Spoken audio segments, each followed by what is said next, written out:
মরহুম মাওলানা শহীদুল্লাহ স্মৃতি সংসদ, পেকুয়া সমাজ উন্নয়ন পরিষদ, তাদের যত উদ্যোগে সাজাবে দিনের বাগান।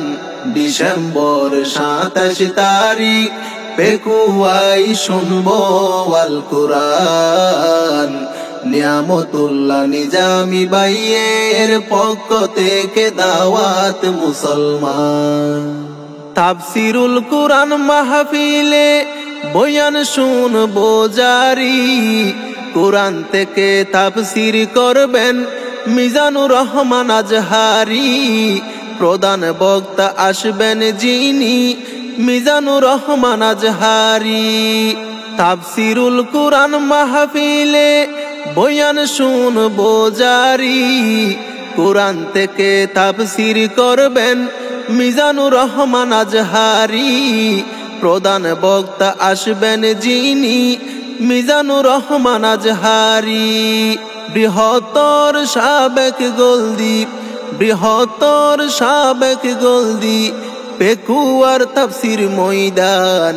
ডিসেম্বর 27 তারিখ পেকুয়াই শুনবো আল কুরআন। নিয়ামতুল্লাহ নিজামী ভাইয়ের পক্ষ থেকে দাওয়াত মুসলমান। সারা বাংলাদেশ থেকে হক্কানি আলেম যারা দিন ইসলামের দাওয়াত নিয়ে বয়ান করিবেন তারা, কোরআন হাদিসের বাণী পৌঁছে দিবেন তারা। সারা বাংলাদেশ থেকে হক্কানি আলেম যারা দিন ইসলামের দাওয়াত নিয়ে বয়ান করিবেন তারা, কুরআন হাদিসের বাণী পৌঁছে দিবেন তারা। প্রধান অতিথি সালাউদ্দিন, প্রধান অতিথি সালাউদ্দিন এই পেকুয়ার সন্তান। ডিসেম্বর 27 তারিখ পেকুয়াই শুনবো আল কুরআন। নিয়ামতুল্লাহ নিজামী ভাইয়ের পক্ষ থেকে দাওয়াত মুসলমান। পেকুয়ার তাফসিরুল কুরআনের এই মাহফিলে সারা বাংলাদেশের মানুষ আসিবেন দলে দলে। দিনের আলো পাবে সবাই ইসলামের ছায়া তলে।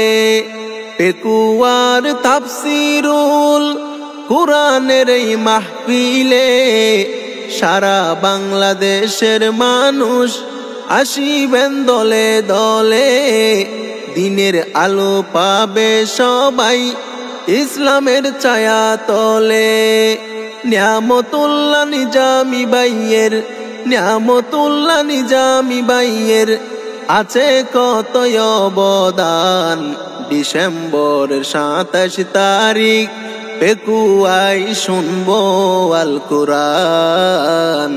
নিয়ামতুল্লাহ নিজামী ভাইয়ের পক্ষ থেকে দাওয়াত মুসলমান। মরহুম মাওলানা শহীদুল্লাহ স্মৃতি সংসদ, পেকুয়া সমাজ উন্নয়ন পরিষদ, তাদের যত উদ্যোগে সাজাবে দিনের বাগান।